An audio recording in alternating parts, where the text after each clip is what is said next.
¿Es necesario orar? En esta ocasión quisiera hablar de un hábito que todo cristiano debe cultivar, y es la oración. La oración también puede ser vista como una disciplina espiritual, pero no debemos de verlo como algo impuesto, algo que es pesaroso, algo cansado y fatigoso. La oración debe ser un deleite para nosotros, porque es el momento en que nos comunicamos con nuestro Padre Celestial. Si somos hijos de Dios, tenemos ese anhelo por hablar con nuestro Padre, con nuestro Creador, nuestro Salvador, nuestro Señor y nuestro Rey. Entonces, debe ser un deleite estar en comunicación continua con Dios. ¿De qué manera podemos conocer a alguien si no pasamos tiempo con Él? La oración es importante, pero en estos tiempos se le ha dado una menor importancia de la que debería de tener. En general, se observa que la práctica de la oración ha disminuido o se ha quitado del lugar de importancia que debe de tener siempre en nuestras vidas. Si nosotros leemos los Salmos, vemos la importancia de rogar y hablar con Dios, de contarle todo y hablar sinceramente con Él como lo hacía David en los Salmos. Si leemos los Evangelios, vemos el hincapié, el constante ánimo que ponía Jesús para instarnos a la oración. Jesús mismo oraba a Dios. Jesús mismo oraba a Dios Padre. Y nos dice, por ejemplo, en el Evangelio de Mateo, en el capítulo 7, pedid y se os dará, buscad y hallaréis, llamad y se os abrirá, porque todo aquel que pide recibe, y el que busca halla, y al que llama se le abrirá. ¿Qué hombre hay de vosotros que si su hijo le pide pan le dará una piedra? ¿O si le pide un pescado le dará una serpiente? Pues si vosotros, siendo malos, sabéis dar buenas dádivas a vuestros hijos, ¿cuánto más vuestro Padre que está en los cielos dará buenas cosas a los que le pidan? Así que todas las cosas que queráis que los hombres hagan con vosotros, así también haced vosotros con ellos, porque esto es la ley y los profetas. También se nos dice en el Evangelio, según Lucas, en el capítulo 11, aconteció que estaba Jesús orando en un lugar, y cuando terminó, uno de sus discípulos le dijo, Señor, enséñanos a orar, como también Juan enseñó a sus discípulos. Y les dijo, cuando oréis, decid, Padre nuestro que estás en los cielos, santificado sea tu nombre, venga tu reino, hágase tu voluntad como en el cielo, así también en la tierra. El pan nuestro de cada día, dánoslo hoy, y perdónanos nuestros pecados, porque también nosotros perdonamos a todos los que nos deben, y no nos metas en tentación, mas líbranos del mal.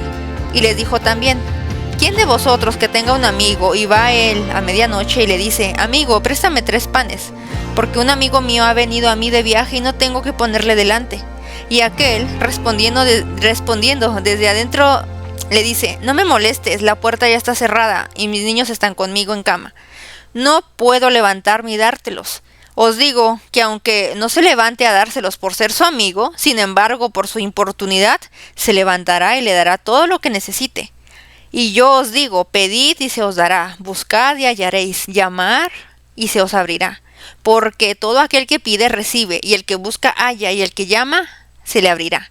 ¿Qué padre de vosotros, si su hijo le pide pan, le dará una piedra? ¿O si pescado en lugar de pescado, le dará una serpiente? ¿O si pide un huevo, le dará un escorpión?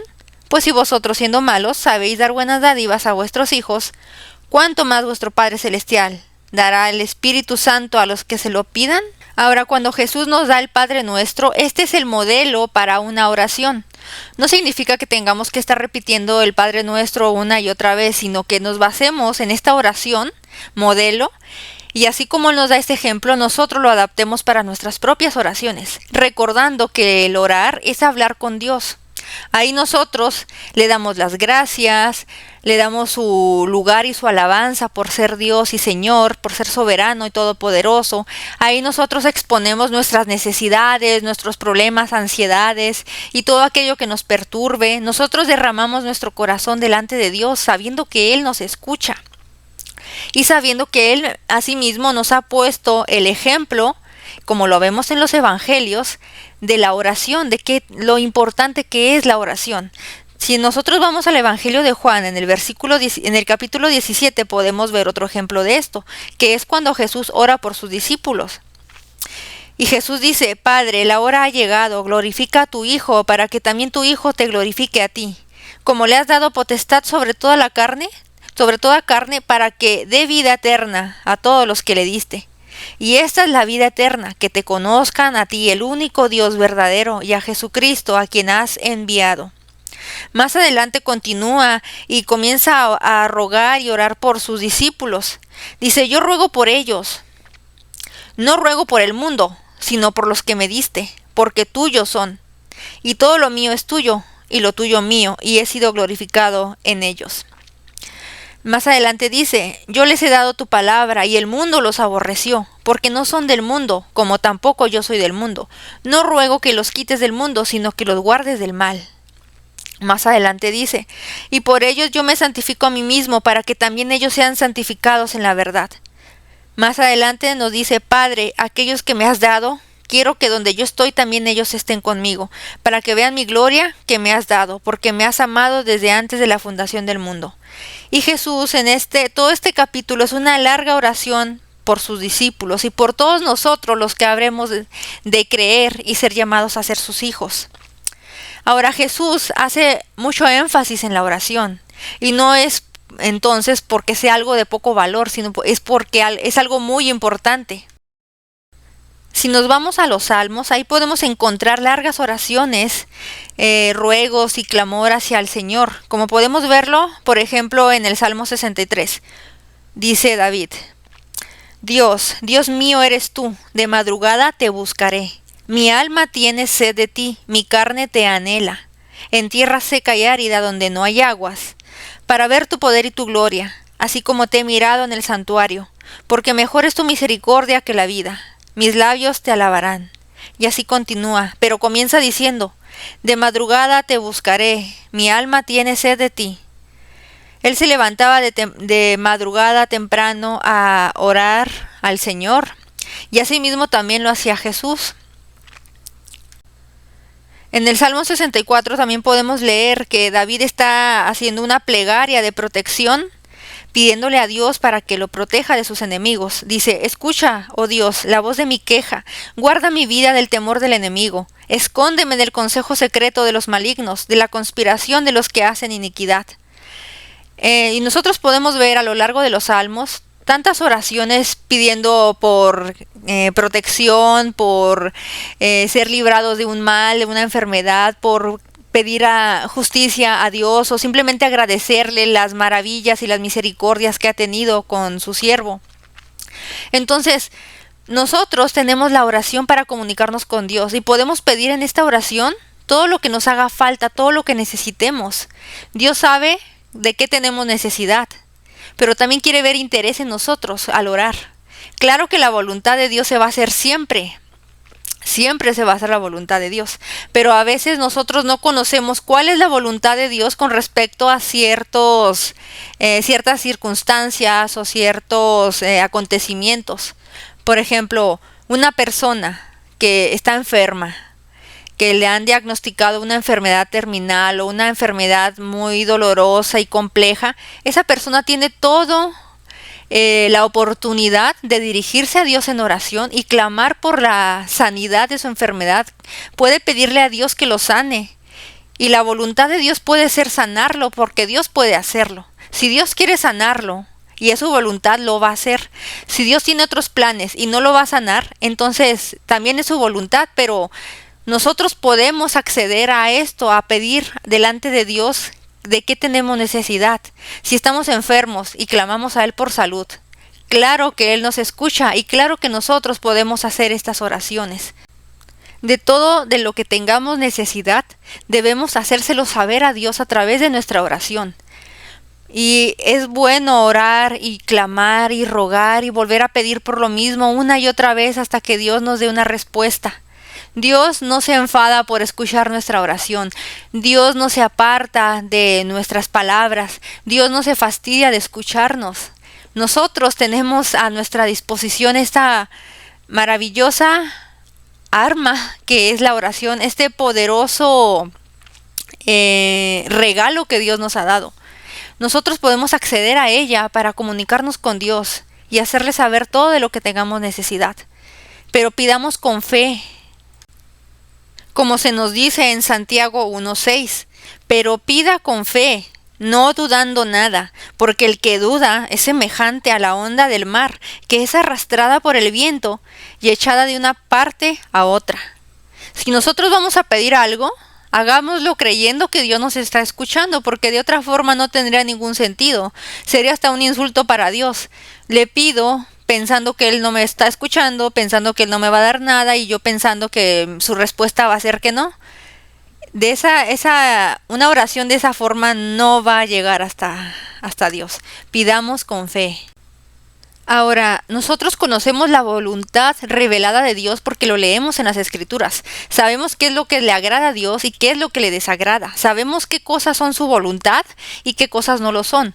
Con respecto a ciertos asuntos como la vida y la muerte de una persona, la salud, la sanidad, un problema, si se va a resolver o no, nosotros no sabemos su voluntad, si Dios quiere permitir que ese problema continúe, si Dios quiere permitir que esa persona muera, no lo sabemos, pero aún así oremos por lo mejor.